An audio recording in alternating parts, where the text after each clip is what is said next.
नमस्ते, good evening everyone.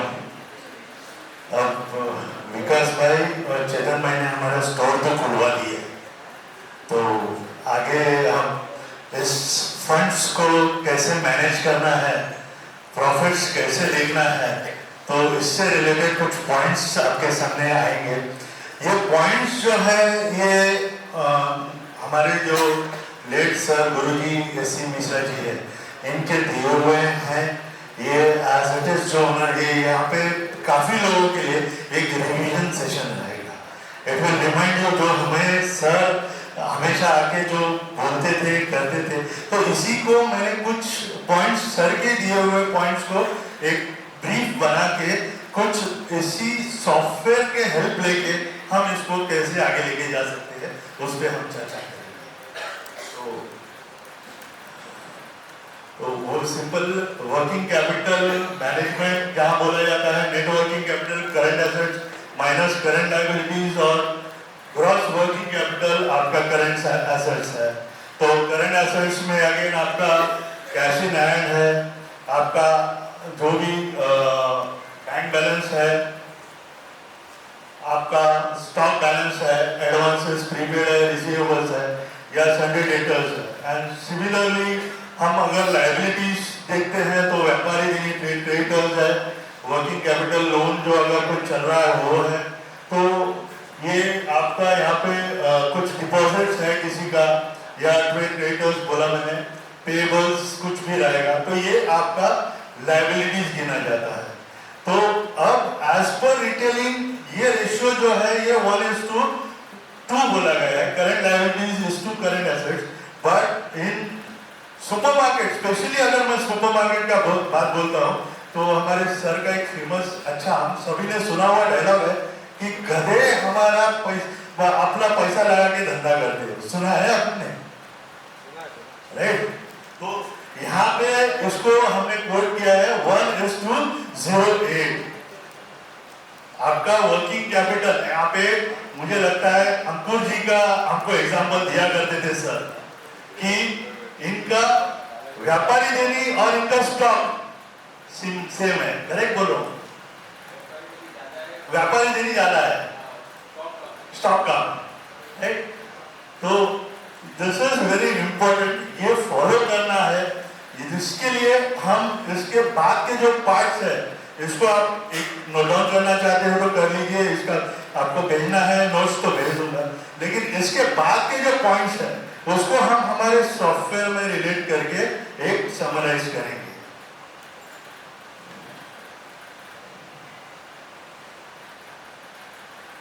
Okay, तो we are starting with financial planning. अब start करते हैं कि हम क्या कमा रहे हैं। आज मेन इंटेंशन हमारा यही है कि हमको क्या मिल रहा है। तो सिंपल एक एडवाइस है कि सुबह में आके 15 मिनट आपको देना है। एक ब्यूटीफुल रिपोर्ट है हमारे पास, मॉडल नंबर 668, जो मैंने कल के दिन में मेरे पास क्या सेल हुआ है, कितने कस्टमर्स आए हैं, वो सेल वाइज मुझे क्या प्रॉफिट मिला है, क्या पैसा मिला है, और उसी पैसे को मैं कहाँ मुझे उसको कहाँ पार्क करना है, उसमें से मुझे मेरे परचेजेस कैसे प्लान करने हैं। तो ये रिपोर्ट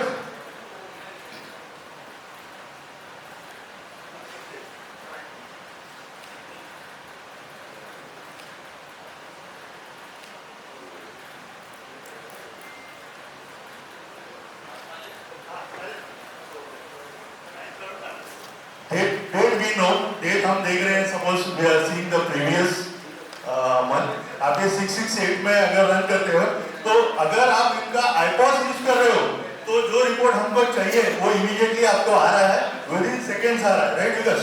और अगर आप ओरेकल में देख रहे हो उसको, तो आपको लास्ट का 2 कॉलम नहीं मिलेगा, जिसको आपको एक्सेल में कुछ फॉर्मूला लगा के करना पड़ेगा। लास्ट के 2 रिपोर्ट 2 कॉलम अभी जैसे यहाँ नहीं है, तो you will have to put an formula here. ये आपका पहला बिल है, बिल है, बीच में के आप कुछ वाउचर्स निकाल सकते हो।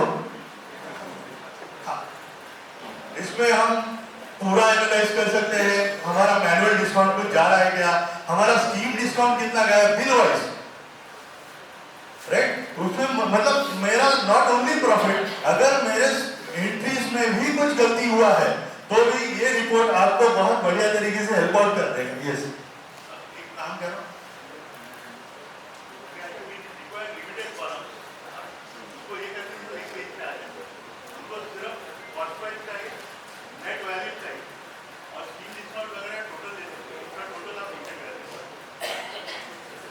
तो ये हमारे पास फर्स्ट वाउचर भी है दिन का, लास्ट वाउचर भी है हमारे पास दिन का। तो इससे मुझे ये समझ में आता है कि बिल वाइज में क्या करूं। अब इसमें अगर मैं वहां फिल्टर लगाता हूं, सबसे ज्यादा कमाई देने वाला बिल कौन सा था, सबसे कम कमाई वाला बिल बहुत जगह पे दिखता है, नेगेटिव में मार्जिन दिखता है। तो नेगेटिव क्यों गया? Is it because of some discount जो जा रहा है उसकी वजह से जा रहा है, या कहीं गलती से एंट्री हो गया है, एंट्री में भी मैं कुछ मिसमैचेस किया। तो ये report is suggested daily 15 minute से 20 मिनट में ये रिपोर्ट एनालाइज हो जाता है, जिसमें आपको समझ में आता है कि आप कल कितना कमाई किया।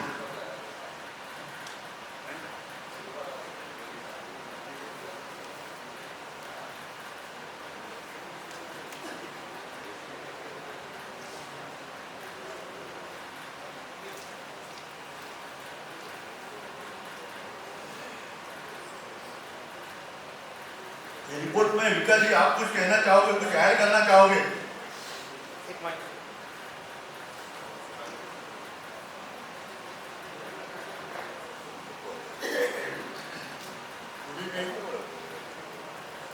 audible?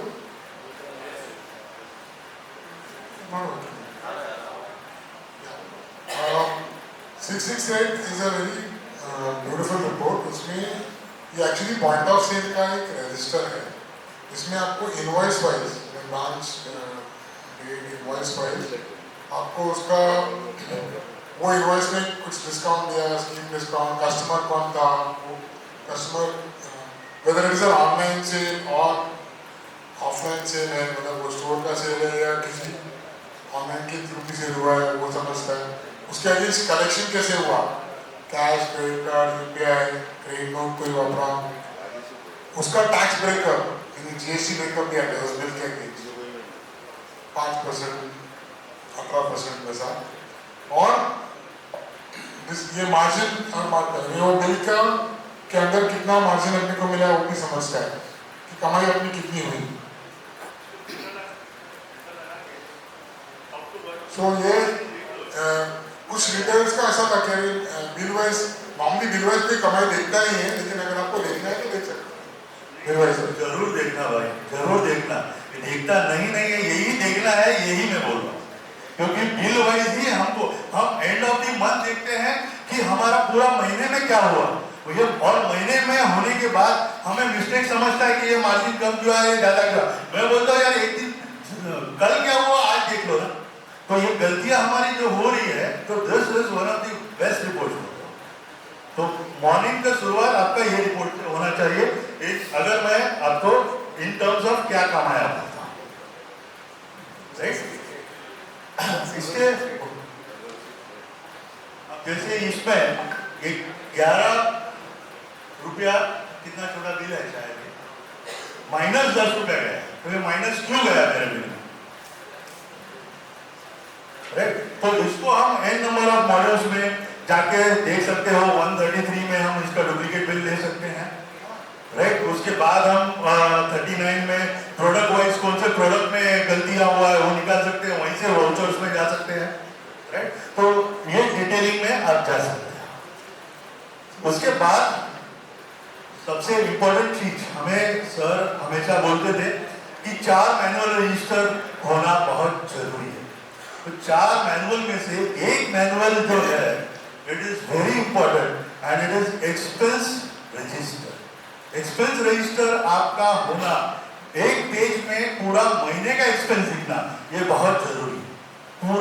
महीने में एक पेज पे दिखना पॉसिबल है कि नहीं है? कोई मैनुअली कर रहा है कि नहीं कर रहा? सर के क्लाइंट में से कर रहे हैं सुनील भाई? है, अंकुर कर रहा है, राइट? एक पेज में दिखता है रिपोर्ट, बरोबर है? कितना सैलरी जा रहा है, क्या रेंट जा रहा है, क्या इलेक्ट्रिक बिल जा रहा है, क्या कन्वेंस है, क्या ट्रांसपोर्ट हमारे लिए है, सो ऑन, राइट? तो ये अगर नहीं कर रहे हो तो इसके आगे का जो पार्ट है, जो मंथ पूरा होने के बाद आपको करना है, ये नहीं कर पाओगे। आपका फाइनेंसेस कहां जा रहा है? आप अगेन सर के बिना मेरा सेशन होता नहीं है, सर के नाम के बिना मेरा सेशन होता नहीं है। सिंप्लीफाइड अकाउंटिंग इन डिटेल जिस दिन मुझे सर ने समझाया, हमारे यहाँ पे मैं जब स्टार्ट किया retailing, I had zero knowledge, मुझे कुछ भी आता नहीं था रिलेटेड टू ग्रेन्स, धान्य, मुझे तूर दाल, चना दाल वगैरह वगैरह कुछ नहीं आता था। I started with mastering in this software. मेरा बैकएंड में काम किया, उसके बाद 3 महीना मैं मेरे चेकआउट पे था एंड सो ऑन। मैं इनके पास एक भी दिन ट्रेनिंग के लिए गया नहीं था, ट्रेनिंग सेशंस में मैं नहीं था। लेकिन आप जब ये काम करते करते, मेरे फादर इन लोग बोले, अरे कुछ मिलता ही नहीं, कुछ मिलता ही नहीं, क्या कर रहे हो तुम लोग? अब सर आते थे एवरी ट्यूसडे मेरे पास, तो बोला सर यार कुछ मिलता नहीं, वो रोज का मेरे पीछे कुछ मिलता नहीं, ऐसा कैसा नहीं मिलता। और उस टाइम पे हमको जब सिखाया या बताया, it is simplified accounting in detail, 3 part में इसको समझाया गया। आपका अकाउंटेंट आपका ट्रेडिंग पीएनएल जो करना है करे, ईयर एंड में करे। मेरे पास आप कर रहे होंगे शायद, एवरी मंथ आपका ट्रेडिंग, आपका पीएनएल आप बनाना चाहिए, बरोबर बोलो अनिल भाई? That is second part. तो ट्रेडिंग और पीएनएल अकाउंट आपको बनाना चाहिए, उसके लिए आपको लगता है आपका ट्रायल बैलेंस, तो ये समझाए, इससे हमको हमारा जीपी मिल गया, जीपी परसेंटेज मिल गया। उसके बाद मेरा जीपी कहां जा रहा है ये समझाने के लिए वो बताए टेन स्विचेस। पैसा किधर है, पैसा कमा रहा है, पैसा किधर है? पैसा मेरा स्टॉक में गया, मेरे विड्रॉल में गया, मेरा एसेट कहीं खरीदा गया, रॉन्ग एसेट खरीदा गया, वगैरह वगैरह। तो ये टेन स्विचेस भी आई सजेस्ट एक पूरा साल का एक पेज होना चाहिए, कॉलम्स बनाना है, 10 स्विचेस का कॉलम होगा। उसके बाद आपका एक्चुअल अप्रैल से लेके मार्च तक का हर महीने का एक लाइन लिखना है। सामने आपको समझ में आता है कि आपका सेल कहाँ पे है, आपका परचेज कहाँ पे है, आपका ट्रेड एक्सपेंसेस कहाँ पे है, आपका जीपी कहाँ पे है विद परसेंटेज, आपका अदर इनकम कहां पे है, सरप्लस कहां पे है, बैंक बैलेंस क्या है, ट्रेड क्रेडिटर्स क्या है, and then it is withdrawals, investments and assets. ये 10 फीचर्स मुझे हर महीने में, हो सकता है कोई महीने में कुछ प्लस है, कुछ ज्यादा है, और एंड ऑफ द ईयर आपका पूरा साल का भी। तो वो कॉलम 13 कॉलम्स आपको आपका पिक्चर दिखाता है। गाड़ी जाना है गोवा, बढ़ गया सावधानियों में, तो कैसा समझ में आएगा क्या? तो जब तक ये 10 फीचर्स नहीं बनता है, आपका गाड़ी कहां जा रहा है आपको समझ में नहीं आएगा। थर्ड पार्ट, इसका थर्ड और very important part, expense analysis ratio.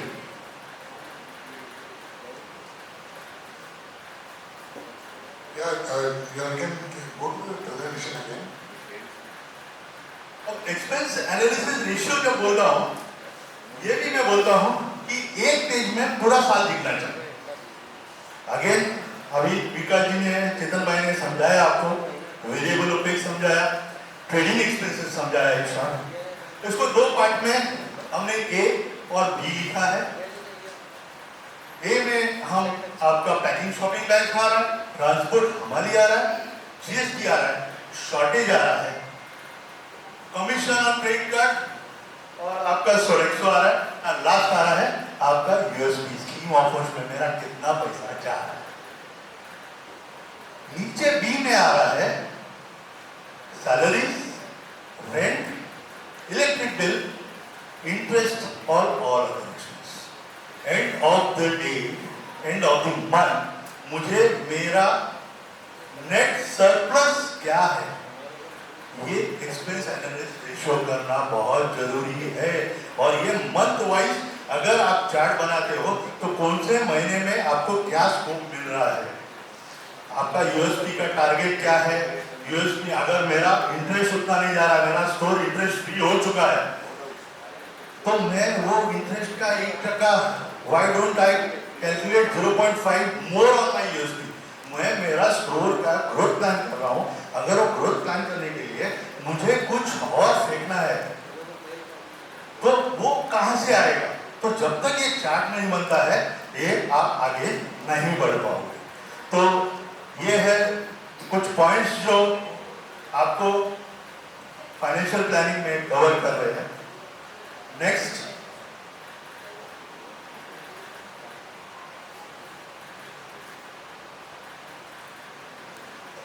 Inventory management का जो पॉइंट्स है, आई थिंक विकास जी कल हम लोग एक स्टॉक कंट्रोल का ले रहे हैं, उसी के साथ इसको हम रख देते हैं, दैट विल बी बेटर, क्योंकि it will be more interlinked है, तो रिपीट नहीं हो जाएगा, तो वही टाइम पे हम लोग इसको कवर करें, राइट। अच्छा, मैं कुछ ऐड करता हूँ यहाँ पे। सॉफ्टवेयर में खास करके जो हमारा अकाउंटिंग भी यूज करते हैं, एमआईएस ओपेक्स करके एक रिपोर्ट है जो ये 10 स्विचेस के अलावा भी आपको और एनालिसिस देता है, जैसे पर स्क्वायर फीट, देन और बहुत सारी चीज़ें apart from the payables, receivable, stock, land position and so on. और ये ब्रांच वाइज भी आपको मिलता है, अगर आप लोग यूज करते नहीं है तो आप इसको यूज कीजिए, बहुत ही इंटरेस्टिंग रिपोर्ट है। और specially if you are chain of stores, तो बैक एंड में फ्रंट एंड का भी एनालाइज करता है कि बैक एंड में आपका क्या है, फ्रंट एंड का वो भी आप वैसे देख सकते हैं। Front end is outlets, back end is head office and warehouses, DCs, production units etcetera.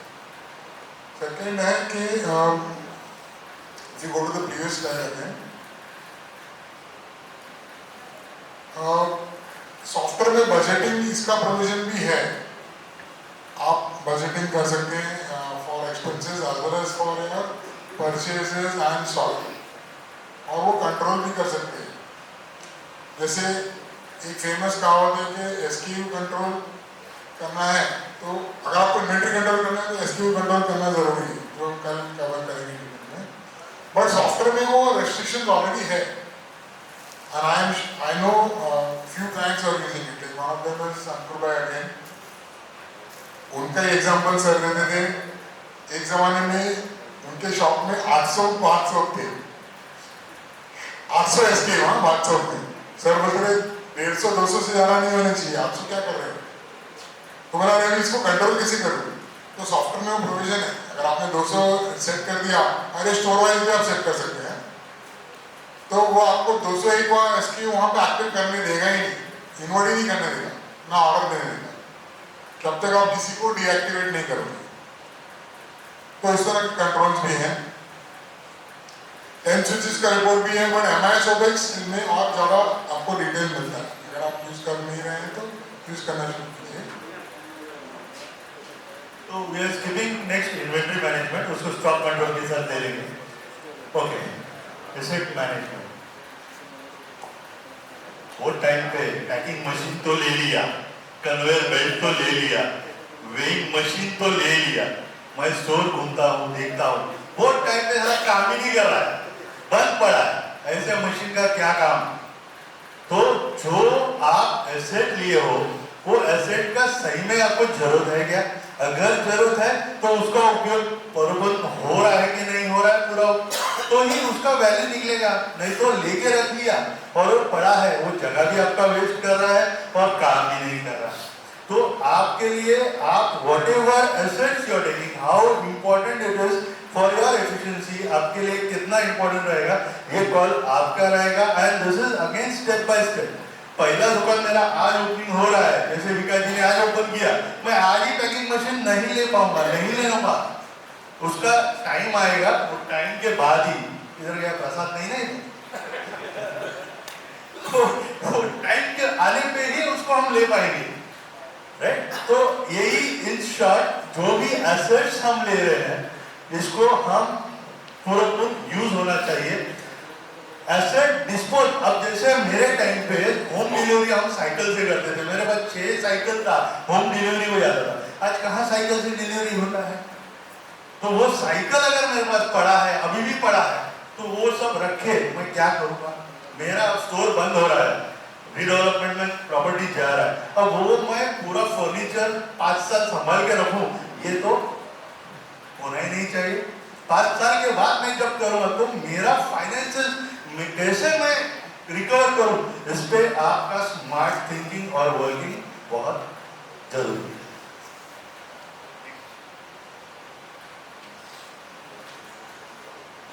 Again ये पार्ट जो है, सर हमेशा बोलते थे स्टोर इंश्योर्ड होना चाहिए। मुझे लगता है यहाँ पे जितने जन भी है, अब हर एक का स्टोर इंश्योर्ड रहेगा, related to your stocks, related to your cash in hand, bank deposits और इंक्लूडिंग आपका स्टाफ एंड सो ऑन।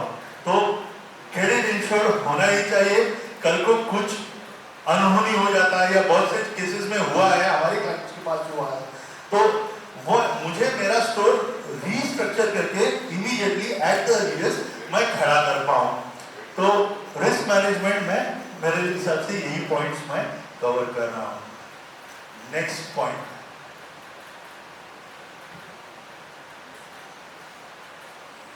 सबसे इंपॉर्टेंट टॉपिक, यहाँ पे बैठे बहुत से स्टोर ऐसे रहेंगे जो बोल रहे होंगे कि मेरा तो सेल बढ़ ही नहीं रहा है, मैं सैचुरेटेड हो गया हूँ, इससे आगे बढ़ा नहीं जाता है। आज आपको स्टोर ओपनिंग के टाइम पे आपको पोटेंशियल सिखाया गया, आपका लोकेशन का पोटेंशियल क्या है, आप क्या कर रहे हो। आप यूनिवर्सल फॉर्मूला 10% तक ही रखोगे या आप बढ़ोगे? आप बढ़ोगे, उसके लिए आपको प्लान बहुत जरूरी है। और अगर सुपरमार्केट है तो it is very important to plan your targets. आपको हर एक महीने का टारगेट प्लान करना चाहिए। अब जब महीना आता है तो फॉर एग्जांपल सेल्स कैलेंडर, यहाँ पे बैठे हुए कितने लोगों का सेल्स कैलेंडर रेडी है? परेश, सेल्स कैलेंडर है कि नहीं? बरोबर है? यस। तो ये प्रोएक्टिवनेस का डायलॉग, सामने वाला थप्पड़ मारने से पहले तुम्हारा हाथ लग जाना चाहिए, बोलते थे, लेकिन बोलते थे मारना नहीं। तो आपका यहाँ पे सेल्स कैलेंडर आपके टेबल पे, आपके ऑफिस में बहुत जरूरी है। आपके हैंड पे आपका सप्लायर चार्ट जरूरी है। आप परचेजेस करोगे, it has to be manufacturer wise, लेकिन सप्लायर चार्ट आपका जरूरी है। और इसके बाद 3 चीज और है जो सर हमेशा बोलते थे, मॉडल लिस्ट। विकास को मैंने उस दिन मेरा बनाया हुआ मॉडल लिस्ट दिया। विकास, टू बी फ्रैंक इनफ, कैसा था? It was using the minimum modules, which some are on a daily basis. More than 42 modules are required. ये मैं 100% बोल सकता हूँ। अली जी, डेली कौन सा देखना, वीकली कौन सा देखना, मंथली कौन सा देखना, और एज पर रिक्वायरमेंट कौन सा। So software on the top reports, sir के गाइडेंस में you have a very good report, और यही रिपोर्ट में मास्टरी करना और उसको आगे लेके जाना, ये हम लोग कर रहे हैं। इसी बेस पे मेरा वीकेंड्स का सेल, मेरा उस वीकेंड में मैं कैसे ग्रो करूं, मैं क्या स्ट्रैटेजी प्लान करूं। तो अगर आप ग्रोथ प्लान नहीं कर रहे हो, और ग्रोथ का अचीवमेंट चार्ट भी होना चाहिए। फॉर एग्जाम्पल, वीकेंड में आपने कुछ एक्सक्यूज का टारगेट बनाया है, तो वो टारगेट आपने अचीव किया या नहीं किया, और टारगेट क्या बेस पे बनेगा? एक्चुअल जैसा टारगेट नहीं बनेगा, एक्चुअल जैसा टारगेट नहीं बनेगा। Target will be in your, should be in your age. 100% हमारे यहाँ पे काफी लोग हैं जो ये अचीव कर रहे हैं और 130 मार्क्स ले रहे हैं। अब 130% अचीव किया तो target should have been revised. मैं 100 के ऊपर कैसे जा सकता हूँ?